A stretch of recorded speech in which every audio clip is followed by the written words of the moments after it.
Hey everyone, Wydick here with game 2 of a best of 3, and this time on Twisted Meadows.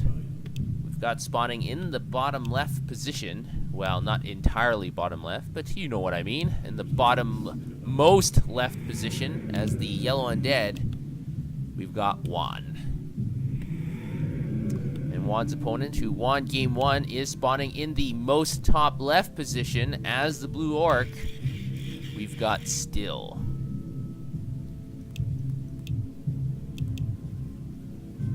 So I think this is a little bit unfortunate for Wan, as once again on this map, it is a 4-player map, but Still has spawned quite close to Wan, and it looks like we could be seeing some Blade Master harass coming in very early.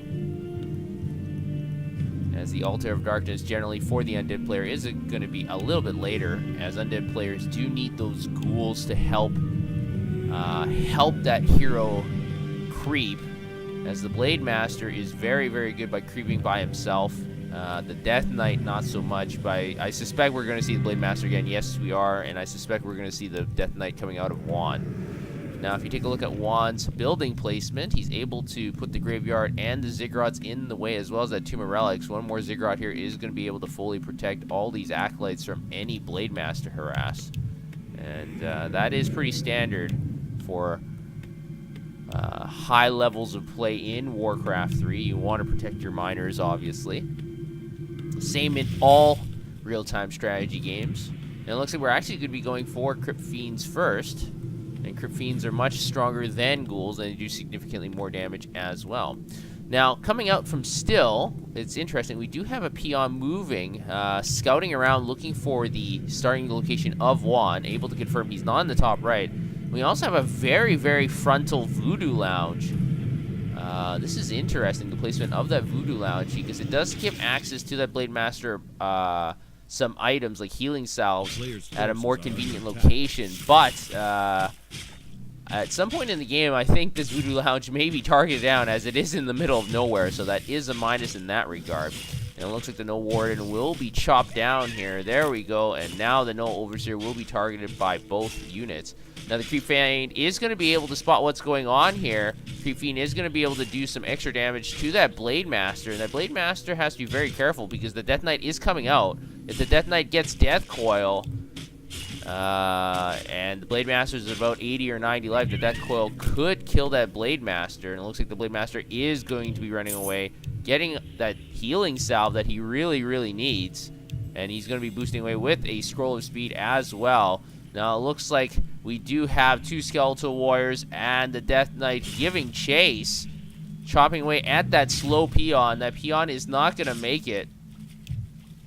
And with that Rod of Necromancy, oh no, the peon is going to make it, as Wan is going to turn his attention to the Blade Master. Unfortunately, the Blade Master is going to be able to get by, and the Grunts are going to be able to get by as well. The Blade Master is at that Goblin Merchant now. He's still wind walking around, maybe coming around for a surprise Creepjack or attack. It looks like he's going to get a Windwalk Strike on that Fiend, and now he's going for that second Fiend as well. But with 3 Fiends here and that Death Knight, that Blade Master is not at full life either. I think this is fairly dangerous, and you don't want to lose a hero at any point in the game, especially this early on.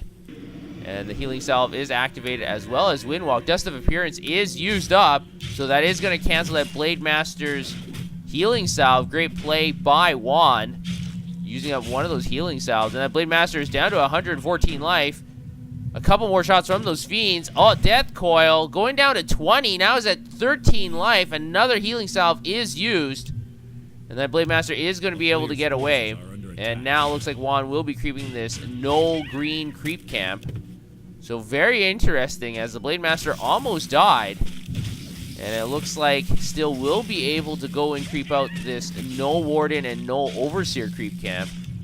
In the meantime, should be able to get to level 2 off this creep camp, as they are chopping away at that last No Overseer. At the same time, looks like Wan will be working on the identical creep camp. The Death Knight will get to level 2. There we go. Unholy Aura has been activated. So now those units will regenerate a lot quicker and will move a lot faster as well. And still working on that last No Overseer.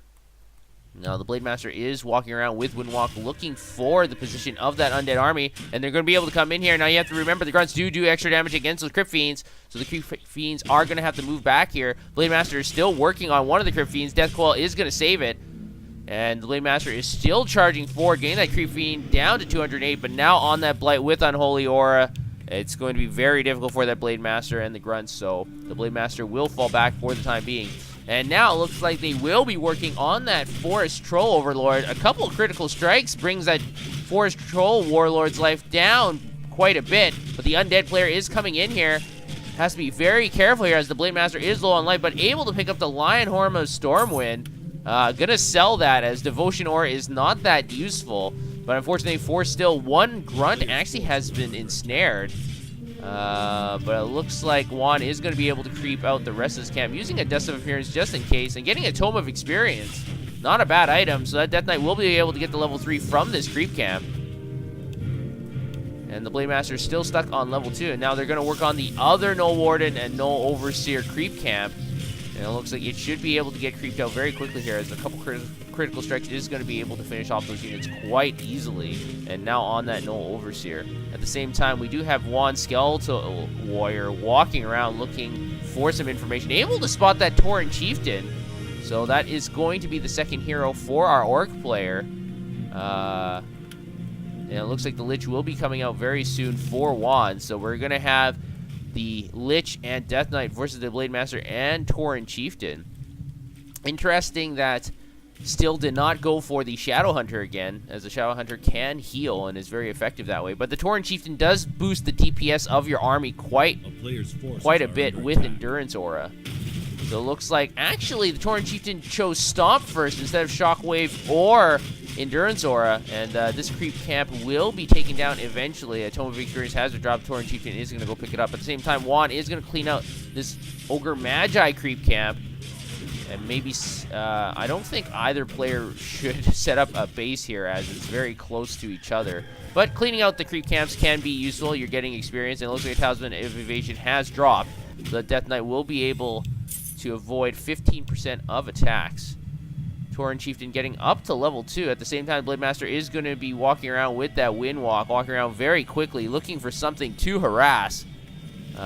Going to that main base of the Undead player.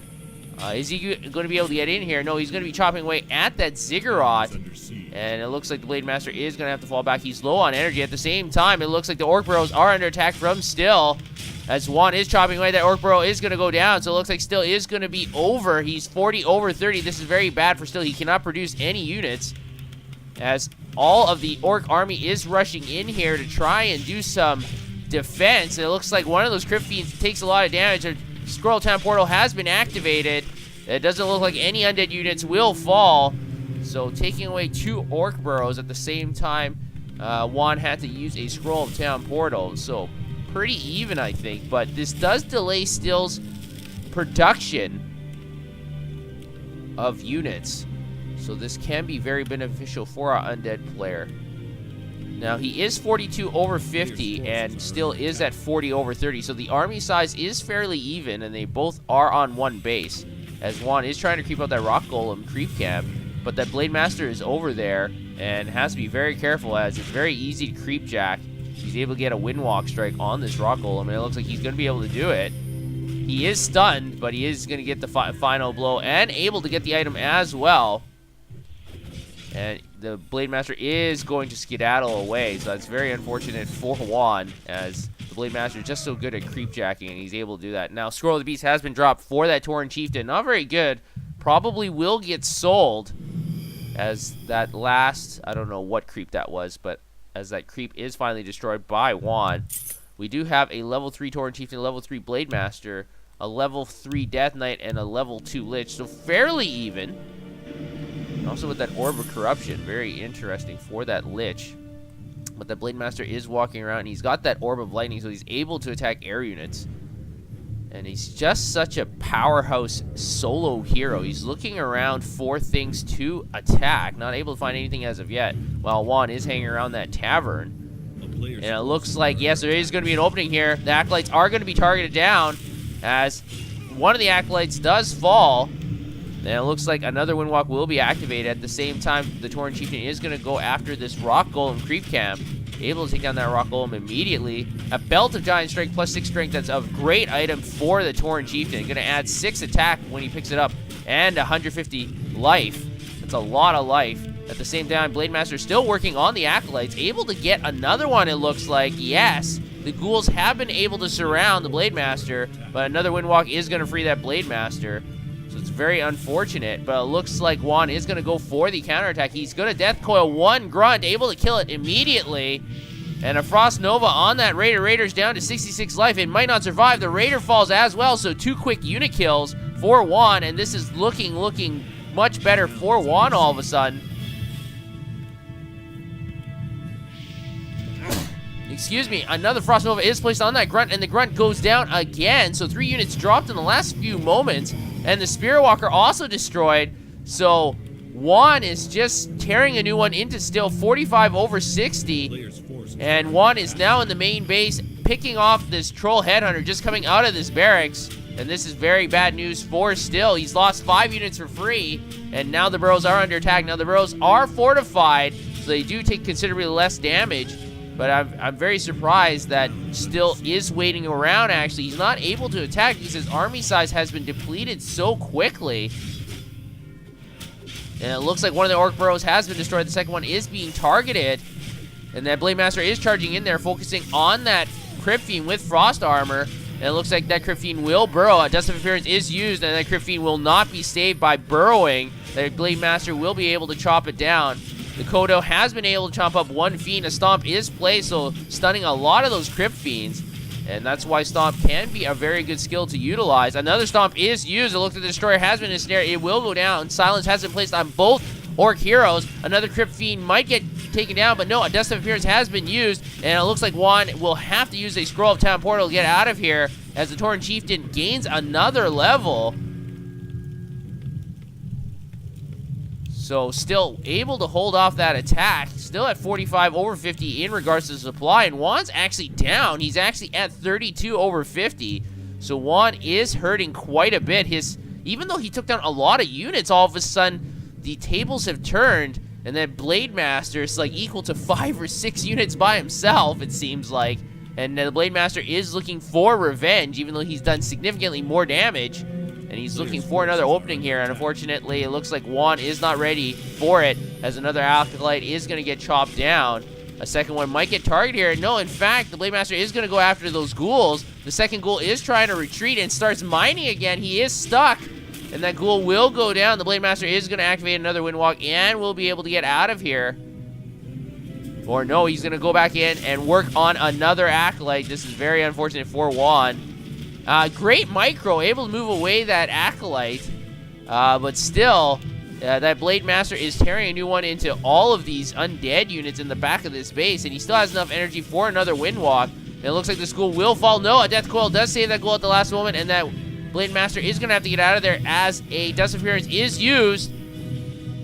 And finally, that Blade Master is out of the base, finally out of the hair of Wan, at least for the time being. But actually, his supply has dropped to 30 over 50. And now Still is maxed out at 50 over 50. So I believe Still is in a very good position here, as he has a 50% advantage, about a 67% advantage in supply over his Undead opponent. And that Tauren Chieftain has plus 16 to damage. Wow, that's quite a bit of damage. You have that circlet, he has the belt, and he has the gauntlets of Ogre Strength. That gives him a lot of damage, so it's very interesting. It looks like Wan will be out of position once again. He's going to have the Town Portal back to base. And it looks like a Scroll of Speed will be used, and Still is just going to back off for the time being. And I really don't think Wan is in a position to really compete with this. He does have 3 heroes, but that Blade Master is just so good by himself. And the observers are saying, let's end it. Yes, I think the end will be coming soon. But it looks like the Tauren Chieftain will try to creep out this red creep camp to get to level 5. So very interesting. As it might be possible that Still doesn't know the advantage he holds currently. And it looks like, yes, ensnares are quite useful for creeping as well, keeping a lot of those units in the back. The Forest Troll Warlord is going to fall. Pendant of Mana, very useful item for both Orc heroes, as they don't have a lot of mana to... they don't have a lot of mana initially, but with that Pendant of Energy, they're going to have a lot more stomps and shockwaves to utilize. It looks like the Ogre Magi will fall. The Forest Troll High Priest is going to back off at the same time. Wan is going to charge in here, able to detect that something is going on, as he wasn't being attacked. A Tome of Strength is going to be used as well. That Tauren Chieftain has almost 1,300 life. Not at level 5 yet, but it looks like that Death Knight has been ensnared. Another ensnare on that Destroyer. This may be the final battle. A Frost Nova does go down. The Raider has been targeted, and it will fall. Another Scroll of Town Portal has been used, but the Tauren Chieftain will get to level 5. And so Wan is just burning through gold and Scrolls of Town Portal like there's no tomorrow, and unfortunately he's losing a lot of units in the process. It looks like an ensnare will be activated on that Skeleton Warrior, getting some extra experience before those Skeleton Warriors dissipate. And it looks like a Great Hall will be constructed at this far right gold mine. At the same time, it looks like this Ogre Warrior and Ogre Magic Hand will be creeped out by the Blade Master. Will he get to level 5? I don't think so. He should be... Yeah, he should be off by just a little bit. Ring of Protection 3 has just dropped, and look at 37% armor reduction for that Blade Master, giving him effectively 37% more life. So that Blade Master is going to be almost impossible to kill. And look at this very small army coming out of Wan, as the supply is still 8 below. Still at 50 over 61 at 42 over 60. At least that Lich is going to be able to get to level 3 now, but that could be level 2 Frost Nova. So you can take down quite a few units with Death Coil and Frost Nova. So it looks like we're... Oh, interesting. It looks like a couple Goblin Sappers have been purchased from the Goblin Laboratory. And it looks like the Sappers will be going directly maybe at those Ziggurats, maybe opening up a way to do some damage as... Oh my gosh, the Sapper is able to take down 2 Ziggurats, as the Citadel and the Ziggurat's attention was on the Blade Master, able to take down that Tomb of Relics as well as an Acolyte, and the Blade Master able to take down quite a few units in conjunction with those Sappers. Wow, GG, Wan is going to tap out, and it looks like Still is going to take game 2. Initially, I thought this was a best of 3. I guess it may be a best of 5. As Still is going to be able to win game 2. We'll have to head over to game 3 to see what will happen next. But interesting, utilizing that Blade Master as a decoy, and then using the Sappers to finish off Wan. Very interesting strategy, but I think Still was so far ahead, I don't really think that he needed the Sappers. I think that was just a little bit of artistic flair and kind of forced Wan out of the game. So, good game by both players. Let's head over to game 3.